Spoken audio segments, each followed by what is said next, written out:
Is it rolling? This is We're my friend rolling. Julia. Julia Budd, this is her belt. We were, before we rolled the thing, we were talking about Juan Archuleta. Yes. That guy's a badass. Yeah, Yeah, he that is. guy's a badass. He is.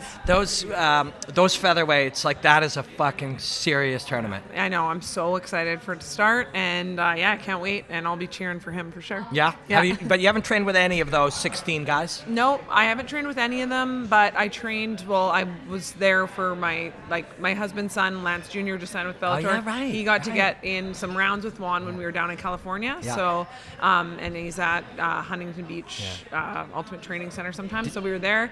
I was watching, and yeah, I'll be cheering for him for sure. He's an awesome person. Did he say he was a badass? Of course, right? Yeah, of he's a course. badass. Yeah. So is Mark, Junior, how does though. it sound in here? Yeah? There's people. So we're here. This is the Gladstone Hotel in downtown Toronto. Julia's in town, and so we're just gonna hang, which is what we do. Like, I hung out with Jorge Masvidal the day after he fought Damian Maia, and we had Mexican food, and me and Paulie Malignaggi hung out in wow. Chicago, and now me and you are hanging out here. Perfect. Are we gonna eat? Yeah. Well, Maybe? Yeah, maybe. If they come by and offer us food, then we'll eat. But I have a feeling they look a little intimidated. Like, why do they They're have not coming microphones? over here. Why do they have microphones when they're hanging out? So, I've been hearing that you want to fight Gabby Garcia. Have you said that? Yeah, Yeah, you we have. did. I talked to Bellator about it before I signed my last my new contract. Talked to them about it, and that's a possibility for me fighting in Ryzen.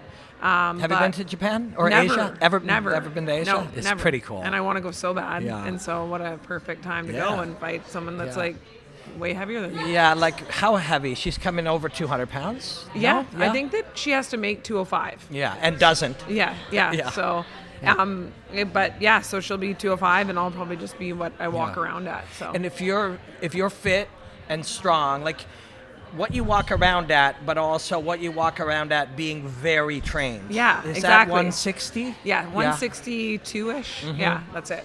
I That'll don't like be to get much bigger than that. That would be fun. Yeah. Weird. You could only do that in Japan. Yeah, exactly. Yeah. So I think that they've got their commission over there that'll pass a fight like that, and that would be amazing. It would be like one of the, something for my legacy and for the end of my career. It would be cool to have that on my resume. When is that? Well, I really would like it to be the New Year's Eve card. No, when is the end of your career? Oh, I can't Years? say. I Years? can't say. Well, I have no idea. Right now, I'm having a lot of fun. I feel like I had, an amazing performance in my last fight. Yeah. I'm not, knock on wood, not injured right now. So I feel like, I'll have to play it by ear and see. But I'm excited, and I'm excited what the future holds for, being in Bellator. Jordan and Chris, the digital guys, can you send me her last fight? I want to break that down, and you didn't send it to me. Jordan said he was going to send it to me, and then somehow we never did. Because there's a cool, tell me about that fight. Okay. And tell me about sort of the moments that it finished. Well, I wasn't sure if she was playing possum. Right. So when I first felt the kick going, I knew that a couple of my kicks had already hurt her before the final kick. It was like a kick to the body. Yeah. And I saw her kind of start to lean over like she was hurt. And then I looked at the ref. Right, you threw your right kick, right? It was a right toe yeah, kick. yeah, and then it dug in. Yeah, Ugh, yeah. God, that's so gross. And you saw, man, it is a whole skill to try to not make it look like you're hurt. I know. Right? Yeah. But you could still see it. Yeah. You could still see I she was hurt. could see it, and Yeah. I was like, whoa, okay. Yeah. Whoa. Yeah, wicked. I got all excited. Yeah. I kind of looked at the ref to see, I don't know Yeah. what to do, but Yeah. I just raced in there and Yeah. then kind of finished it. But Yeah. at first I was like, is she baiting me into Yeah. try to catch me with an overhand or I don't know, yeah.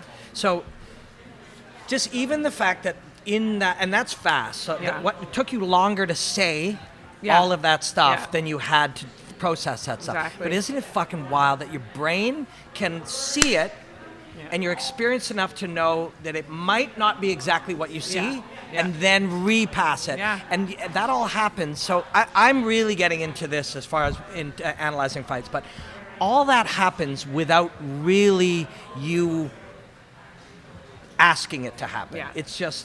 I call it algorithmic thinking. Yeah. The training that you've done happens almost by itself, right? Yeah. You know? And that's what you ultimately want. I've had so many fights where I wasn't able to kind of just flow and like just go let my instincts take over, and I'm kind of overthinking almost. And that's not how I want to fight. I don't want to be like overthinking all my movements in there. I just want it to let it like, okay, totally trained. I know what to do. Yeah. I think you can hear my coach yell out 8, which is a right body kick, right push kick. Yeah.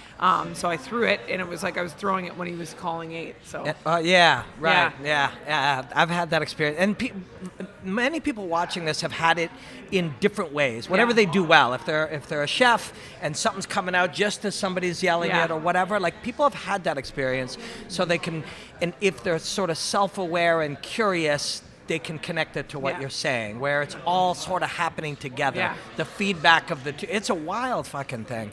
Well, that's what you want as an athlete. That's like the ultimate like best thing ever to happen is to feel that moment of like flow or whatever you want to call it, and be able to like do the it. zone or whatever. Zone. Exactly. Whatever Exactly. you want to call it.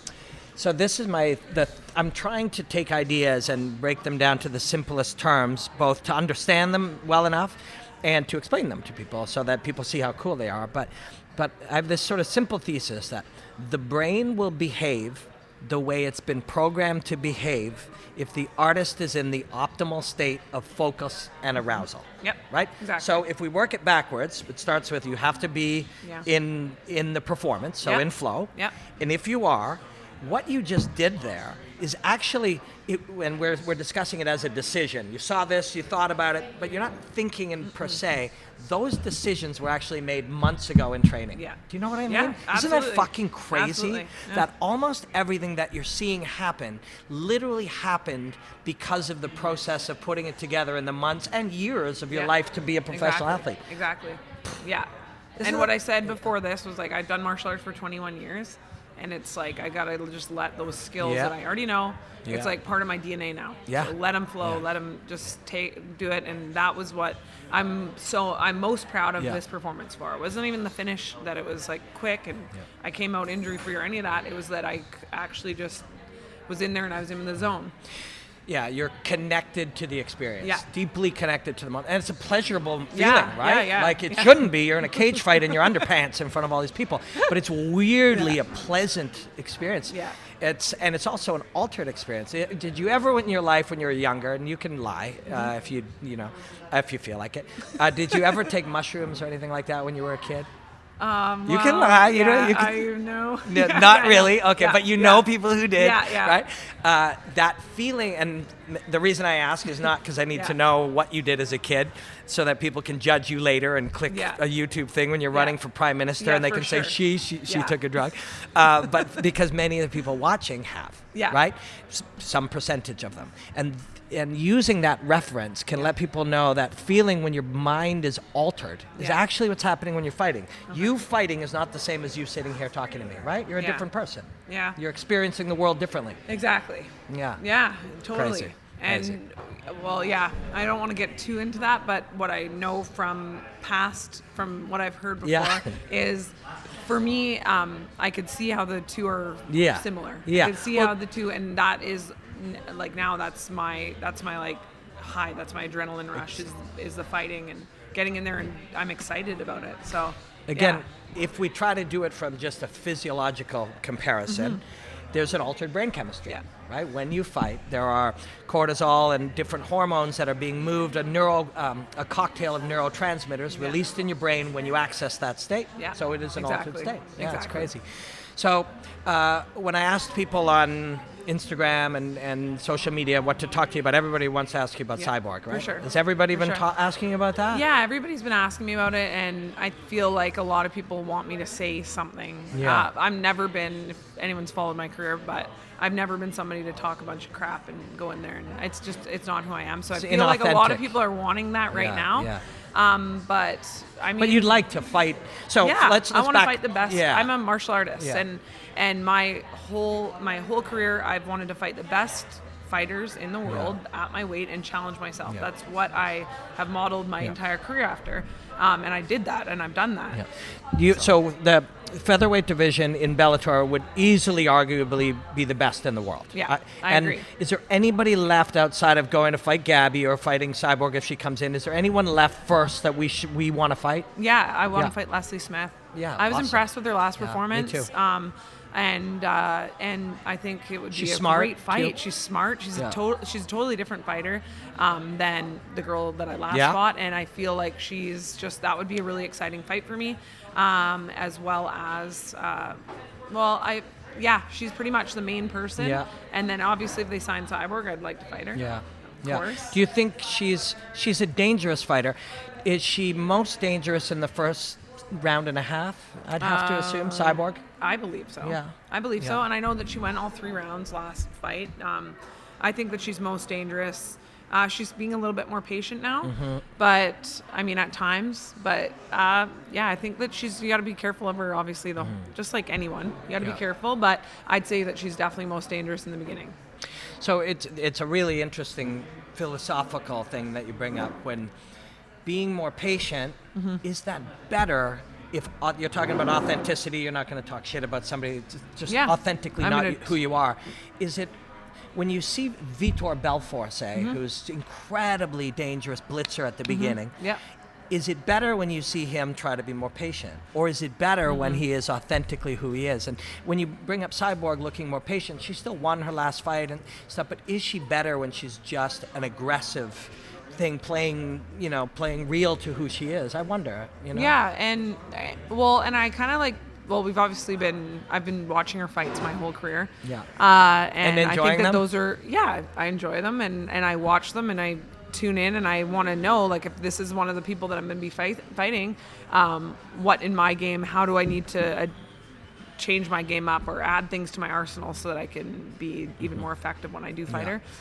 So I'm always paying attention and studying, and that's part of what I love about the sport too, is the strategy and the different ways to beat people. That's something that excites me. Yeah. So I think that I have all the everything to fight her and beat her and be successful, and I plan on doing that. So I think I got offered a Cyborg fight before when I was still fighting in Muay Thai, and I had no idea who she was.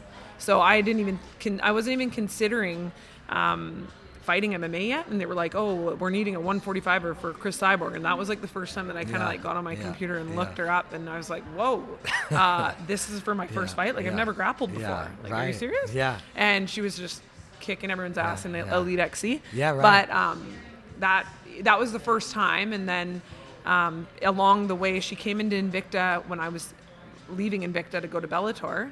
And then it was like there was stuff on that she was saying that I was running from her in Invicta and blah blah blah. But she likes to. So you don't like to talk, and that makes sense. Like in fact, people who it doesn't come naturally when they try it, it's just sort of sad. You know? So it's not.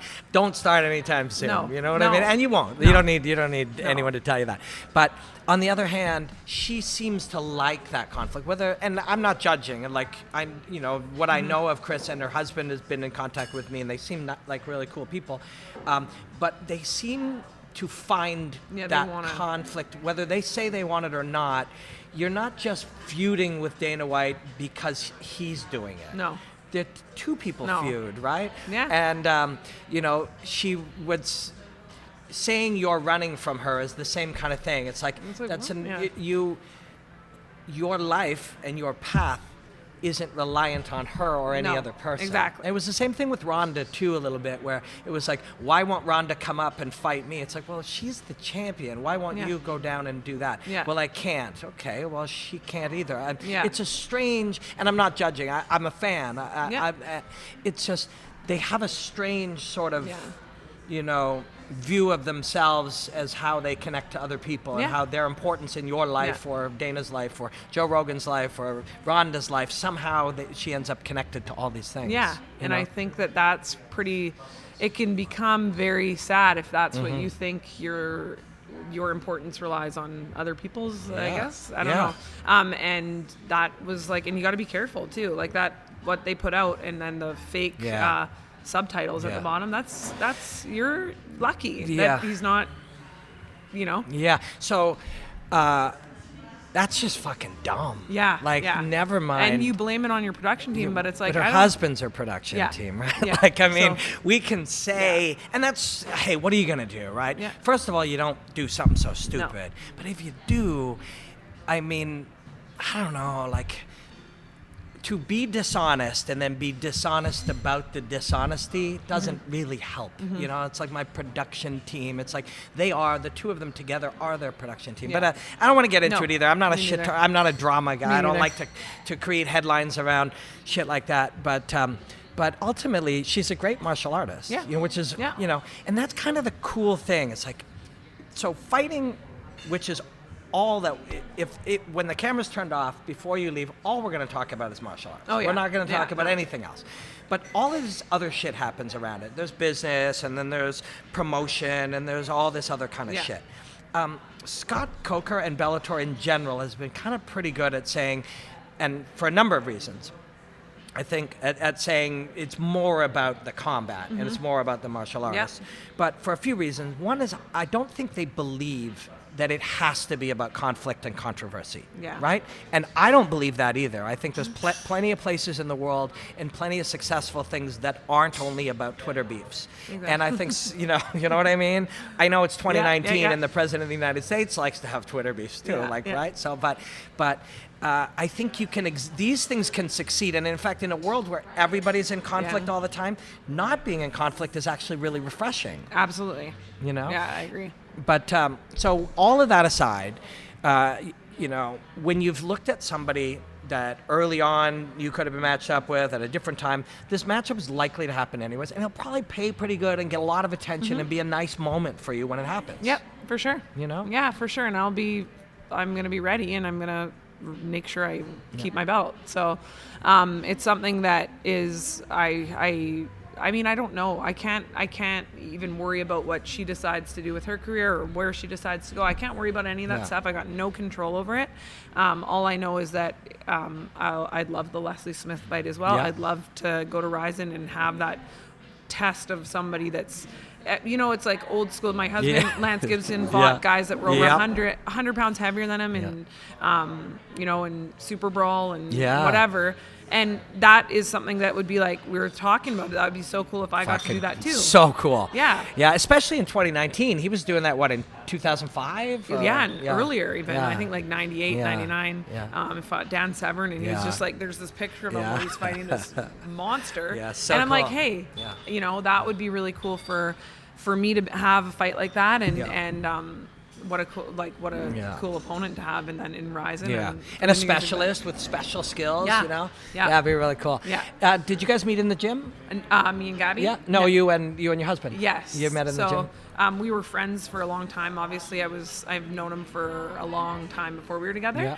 And yeah. Did you always think he was cool before you Oh were yeah. together? Yeah. Of course. Did I you always tell thought he him? was You cool. didn't let him know? Well, he was with someone Yeah. else, and I was with Yeah. someone else at Yeah. the time. Yeah. And then Yeah. when those Later. relationships dissolved, yeah. Yeah. But And for his son, how many fights does Lance Jr. have pre-Bellator?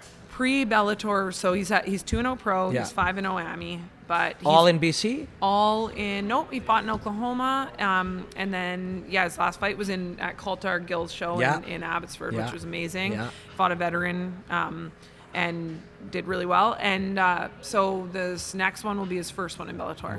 Wicked. That's got to be cool. Like, what is his dad? So is Lance, your husband, is he kind of one of these openly proud, give compliments dads, or is he not one of those? Well, he's really, he gives compliments He to his does? son That's good. where it's due. Yeah, But I right. mean, of course, it's like. But he pushes him too. Oh yeah. Yeah. And what was so cool is like Junior, like when he was training, he trained at AMC way back in the day when he first started, and he was living in Seattle. Yeah. He would drive to and from twice a day to Kirkland to train, and Junior would be in his car seat on the mat. And I think this was when like Josh Yeah. Barnett, Lance, Yeah. Chemo Was there. Demetrius not even No, around this yet? was, like, Nowhere he was even. probably in, like, oh yeah, and high some school, old black elementary belts. school. There was a Yeah. black belt from Toronto Yeah. down there. Yeah. Yeah, and so yeah. he was training there, and Junior kind of grew up on walking around on the mats, and like from a like a year old. So he's been around it Imagine. forever. When did you start doing martial arts? I started when I was 15. So I grew up on the Sunshine Coast. Yeah. I don't know if you I know know where that it. is. Yeah, Okay. I do. So not a lot to do. And a guy moved there from, he is from Czech Republic at the time, moved to Calgary and trained with, Muay Thai. What's his name? Bird? No. Yeah. He had everyone. Mike yeah. Miles. Yeah, Mike Miles. Okay. Yeah. Before that, he was a Taekwondo competitor, Mike Miles. Oh, wow. Grew up, in Taekwondo. I didn't even know that. And there was actually a whole world of so when I was coming up, I was doing Taekwondo, and there was a whole world of these guys. I think even Duke and his brother came up from the same, and then they all sort of discovered Muay Thai at the same time, Okay. and they were all like, that's the shit. And Yeah. you know how like everybody, this whole evolution of different layers of different things happen. All these guys who were doing high kicks and 3-stripe shiny pants suddenly were kicking each other in the legs because they trained it once. They tried to throw all these side kicks. Muay Thai motherfuckers kicked their legs in, and then they were all Muay Thai guys. But Mike Miles, shit. Yeah, he was a pioneer out in Alberta and in Canada. Yeah. Well, that's where my first kickboxing coach came from. So he trained with Mike Miles, fought in Calgary, or I don't even know where, but fought there, and then he started training with Lance for grappling. So he would come off the coast and go in on the weekends and try to learn grappling and everything out in Gibson and Port Moody. And then he'd start bringing us all in. So we would come from the Sunshine Coast and train in Vancouver with him. Yeah, and because there was martial artists had to find each other, so they'd be traveling all over. Back then, there were people would drive 6 hours because they heard there was a purple belt coming to a nearby place, so they could learn like 2 or 3 things. Fuck, that's so cool. And Lance was like, I should have kept all the emails from back in the day where it's like, I'm a so-and-so like in Russian this, and I want to come by and test their skills and come by and fight at the gym. And so it was, he's like, that would be great. But so that's how I kind of started. I started on the Sunshine Coast, and I was not into anything. I'd quit all the sports, and I was kind of headed down a not so great path. And found kickboxing, and it was that's where you didn't do mushrooms. That's right. Back when you when you didn't try any of that stuff. And then when you run for prime minister or something in 20 years, this will be the smartest conversation you ever had. So that was kind of my story of how I started. Super cool. So last weekend, I just want to tell you this story. I don't know if anybody would be interested, but last weekend I was in Myanmar. Do you know where that is? Well, it's like Southeast Asia. Okay. And I was commentating a 2,000-year-old bare knuckle martial art called Letway. Have you ever heard of it? No. Lethwei. No. It's they call it the art of 9 limbs. Oh wow. So you know 8. Yeah. What I've heard of 8. Yeah, never you know heard 8. of 9. So what do you think the 9th is? It's not the penis. The headbutt. Yeah. Oh wow! I was like, I don't know. Yeah, might be too you're like, what's even left, right? Like headbutts. Yeah, okay. And it's legit. So it is their national sport. Harsh. It's now on the one I did is now on Fight Pass. Okay. Right. So it's I'm gonna check it out. Yeah. So I think people who have followed fighting, everyone you know, for example, a lot of them don't watch a lot of the cards anymore. Like and not all of them, but fighting first drew like people who are really interested in different things, right? Yeah. Now it's aimed at the mainstream. Yeah. So the people who are really interested in different things, they still like it, but it's just not sort of exciting them. So all of a sudden, that's where bare knuckle boxing and sports like Letwei and stuff like that are popping up, because the people who first fell in love with fighting feel kind of under too many rules. Yeah, the rules. There's a lot of glitz and a lot of mainstream talking, and the conversation's all the same, and the commentary hasn't changed in 10 years, and a lot of these things are very similar. So they're looking for the new, and that's where these sports kind of come along. And so this one ends up kind of growing, and it's been sitting there percolating for literally 2,000 years. It's also bare knuckle. Okay. So it's punches, elbows, Wow. knees, kicks, Wow. and headbutts. Okay. With a little wrap on the hand to just support the bones. Were there some good headbutts that you saw? So if you imagine everything you normally train, but now you can also headbutt.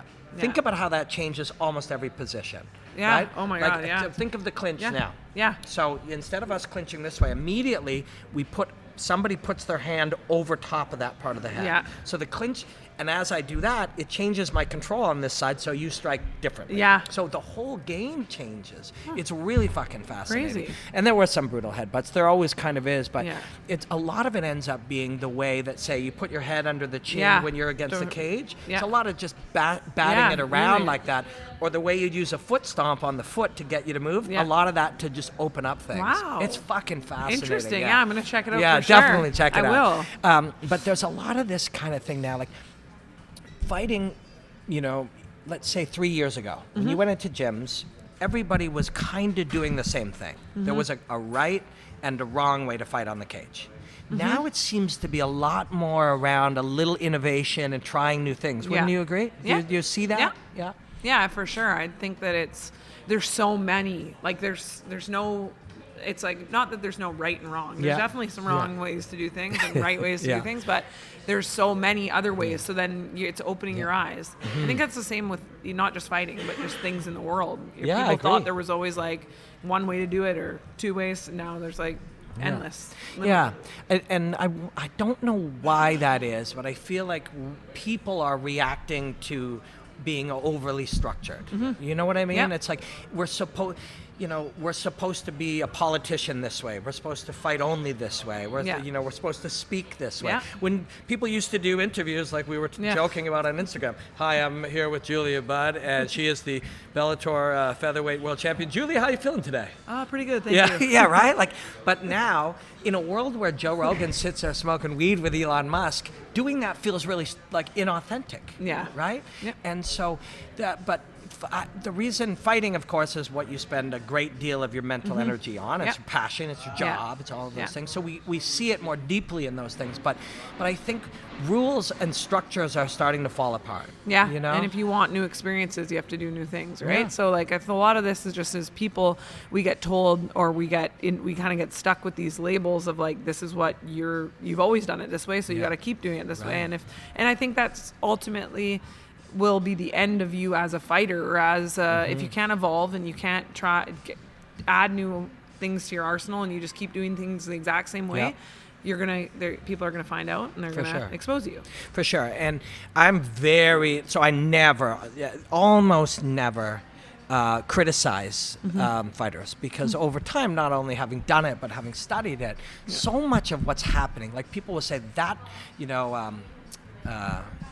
Aaron Pico made a mistake. Yeah. Look, he made a mistake. And it's like, people are saying that don't understand that Aaron Pico's mind made the choices it made based on the training and all the variables at the time. He didn't make a mistake. No. He did the things that were happening, and the result was bad. Yeah. So it's called resulting, where if you see a bad result, that means you did something wrong. And you'll never try it again. Yeah, exactly. Right? Or like and you get done. in this like fear box of like, okay, I gotta never do that again, or never try it again. And you're like, wait a second, it could have worked. Yeah. So, and the one, for example, is, and I even hate to bring him up because people have him all wrong. He's a brilliant fighter, and he's gonna have brilliant fights in front of him, and all of this will have been a valuable learning experience about how risk reward and all these things. But he's got somebody hurt. I forget in the fighters in the first. I forget his opponent's name briefly, and he's going after finishing him, and he gets finished. Yeah.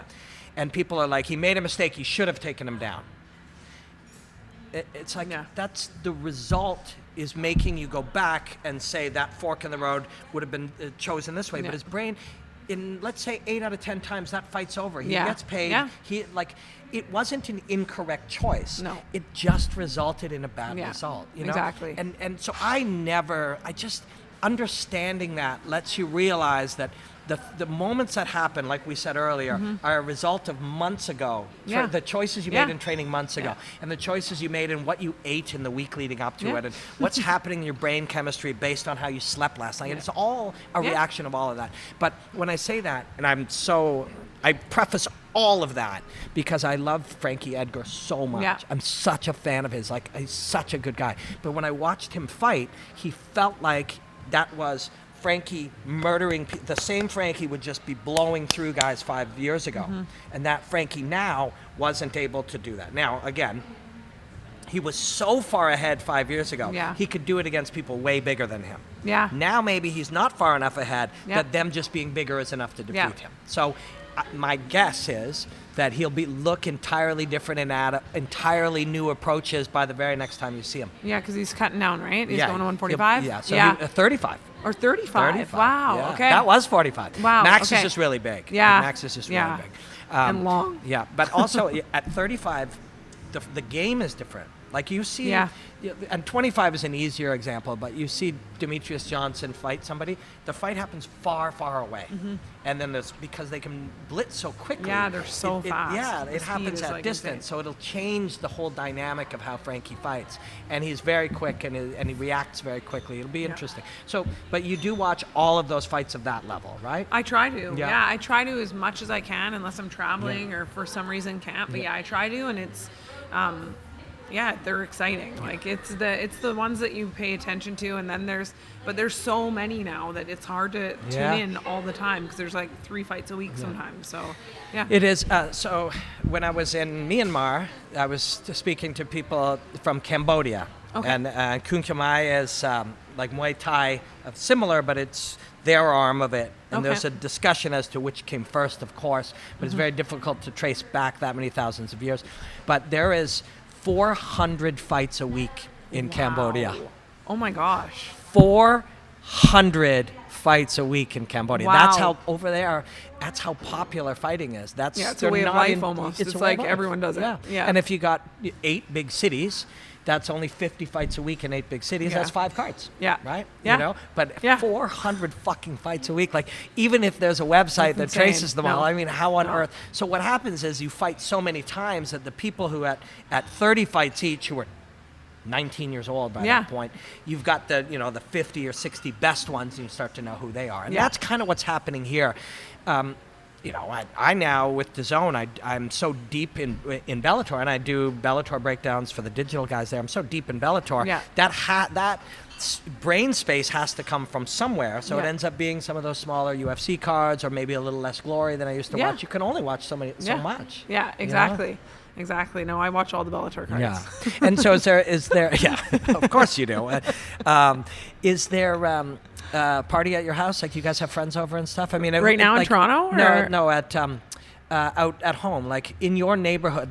If I lived in your town and I liked fights, I'd want to watch them at your guys' house. Yeah, we sometimes do it at the gym. So what we'll do is we'll put it on the gym with like our friends. Yeah. And everybody that trains at the gym, but. Sometimes you don't want to go when you know, like, I forget which fight I saw in a bar because we were in New York, and I really wanted to tune in. I was like, I can't even deal with these people talking about behind me. I'm like, oh my god, this is embarrassing. I like to sometimes just watch it not with many people. For sure.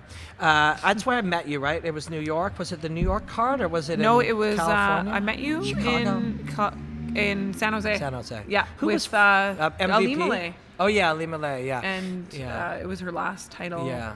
The one that she just won. Yeah. It would make sense for you and her to fight, but you wouldn't get to 35, right? Like, your skeleton Never. is Never. bigger. I'd never, ever try to do 35. Yeah. Like, I did it. I tried for a year. In 2014, I was injured, and I was bony, and I was miserable, and it was just like, why am I doing this? This just takes away the joy out of my... Sure. And that's why I fight. Like, that's why... but you're also...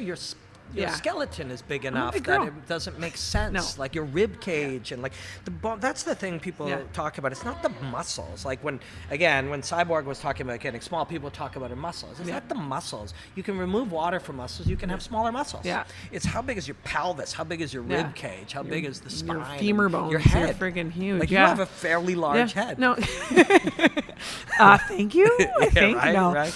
No, but I've walked around at 160, and that's with me in shape training. That's with me getting ready to cut to 145. That's not even. I'm sure I could probably get bigger, but I train all the time, and If you were 160 training 3 nights a week, then you could be 150 in shape, but you're 160 in shape. Yeah, so, and I'm 160. I'm 160 when I'm training like 3 times a day. Leading up to a fight until the last couple weeks before the fight. So it's definitely 145 is my home. Yeah. It's what I'm best at. And the one, I know some 125ers can come to 135 and stuff, but I tried, and what's the point? Yeah. Nah. Yeah. Just takes away all the... If you were running out of opponents, but Leslie's already right there to fight, and then you've got 2 other targets, one of which is probably, I would assume, Cyborg will end up in Bellator, and this is just a simple observation. There was talk of her in the PFL. Yeah. So if she wins 4 fights, she wins $1 million. Yeah. I'm sure she'll make enough money in Bellator that if she fights 3 fights, she'll make $1 million. Like, it doesn't make sense. It doesn't make sense. But I don't know. Yeah, I don't know what she's going to do. It's her life. Some of right? the stuff I don't think makes sense anyways when I see people doing it, and I'm like, whatever, I don't know their story. Yes. I don't know why right. they're doing certain things. Yeah. So it would totally make sense if she came over, and I don't know if she wants to fight before me or if she, I don't know. Yeah. I can't say that. People are like, oh, she deserves to go right. And I'm like, well. She does if that's what she wants, and that's what you that's want. What Bellator and wants. that's what Bellator wants. Exactly. My job's to put on the best fights I can and be as exciting as I can, obviously, and make Bellator happy, and also do my job to the best of my abilities. So and follow your own path. Yeah. You know, there's a lot of times you see especially the older school conversations around fighting years back, which kind of revolved around people who were wrestling fans and would come in and say, because in wrestling they're trying to predict who will get the next title thing and who will win whatever, and it was, it's easier to do when it's written, right? Yeah. Scripted. But there's a lot of that conversation, but so much of it, it's like somebody will say, well, Connor or whoever needs to fight this person. It's like, they need to do what will make them happy is what they need to do. I mean, but I think some of the people who observe that don't realize how much influence they have on their own lives. Yeah, like we all have a lot of influence on our life. Exactly. We just might not always realize it. You know, if something isn't quite right, you can work hard to change it, and you can influence your life, and kind of, you don't get to make the exact path you like, but you get some amount of control on your path. You get some say. Yeah. And I think that's good, and I've proven, I think I'm 7 or 8-0 in Bellator. My last 2 fights have been really great, and it's felt really great being in there, and I'm happy with it, and I can't wait to do more.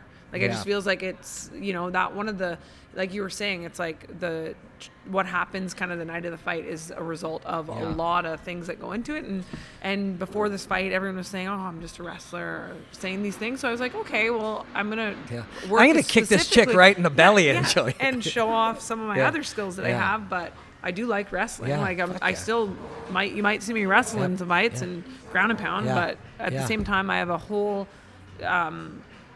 spectrum of stuff I can do. So. And it's fun, right? Like, it's fun. What the fuck are we doing anything in our lives if we're not trying to show some skill and be proud of something that we've worked our whole life at? Absolutely. Like, what are we doing? Exactly. What the hell are any of us doing here if that's not what we're doing? Exactly. You know? Are you going to train tonight while you're in Toronto? I'm not going to train tonight. Tomorrow? So, no, I'm not going to train. What area of town are you in? I train in, my family's all in Richmond Hill now. But when I do come and train, I train at Evoluciao downtown here. It was Mauricio Vaio and Andre Dida's down in Brazil. But, exactly. Mauricio's awesome. Yeah, he's an awesome guy. There's a lot of good fighters. Trinaldo, I think, still trains with them. Yep. Yeah, they're great. And he's very different too in the way he approaches it. Yeah. So he's he's good friends with some of our members back home. So he comes to BC, he trains at our gym, or teaches some of the classes at the gym when he comes into town. And whenever I come here, I try to train a couple times. But I was saying before, I was here for a funeral, so it's all family right now. I'm sad that you guys lost somebody, but it's nice to be around family too. Yeah, and it was a great life, 91, and everyone that spoke, we all spoke yesterday for my grandma, but she was like a rock star in real estate before women were kicking ass here in Toronto, and she was she kind of just exactly like one of my cousin's story about her was she drove a red Saab. She had one of the first cell phones, big glasses, hats. She was, so us being kids looking at her, we thought she was the most glamorous woman ever. And sounds like it. And so she's a big part of How long? us. When did you have your first pro fight? I had my 10 years ago. My first pro MMA fight in 2010. So she was 81 or 82. What did she think of that? Well, as an innovator, did she think it was cool? You have no idea. She called me. The last time we spoke was July 4th. It's my birthday on July 4th. So she called me, and that I fought July 12th for Bellator. And she called me up from her home that she was living in, and she called me to say that she put it on Paramount Network for 3 days before the fight. to not miss the Yeah, channel. amazing. So 3 days. Just in they case had there it were set up. commercials about you Oh yeah, and too. she's like, Jules, hey, are you there? Like, because her hearing was going, and I was like, yeah, Grandma. And she's like, you go in there and you win. You know, you got to win. Yeah. And I'm like, of course. Of course, that's what every we're doing time. here. Like, that's Yeah. what I'm going to do. Yeah. And she's like, I'll be watching. I've got it on. I've got it all set. And I'm like, it's July 4th. Yeah. She's got it on Paramount already. She didn't know what Paramount was a few No. days ago. But And now she's like, yeah. what is the other shows that they like? Yeah. Cops, Bar Rescue. Yeah, so no, Tattoos Day. They have Tattoos So Days. she's probably a professional. In all Yeah, those, yeah, so. and all those Yeah. things. Fuck, that's But so no, cool. she came to one of my Yeah. fights. So I fought Gina Carano in 2005 in Vegas in a Muay Thai fight, and she came to it, and we couldn't find her for like 3 days before the fight because she was gambling. Oh yeah. We couldn't pull her out of the casinos, and Yeah. she made it to the fight just in time. But that's her favorite story to tell, like right that up she until the day just she died. she went out drinking and gambling and Not just drinking, just playing slots. just playing slots until she got there just in time for you to see you kick Yeah. Gina Carano and then disappear again into amazing, the casino. amazing. So. Well, I'm sorry you guys Yeah. lost her, but It's okay. But I'm glad that you got to see your family. Yeah. They're not going to come serve us food because they're scared of this camera, so we're going to say Yeah. bye. Okay. And we're going to say bye to Awesome. everybody. But this was Thank super you. fun. Thank you Yes, for hanging thank with you me, so man. much. Thank you for having Super me on. appreciate it. Bye. Awesome. Bye.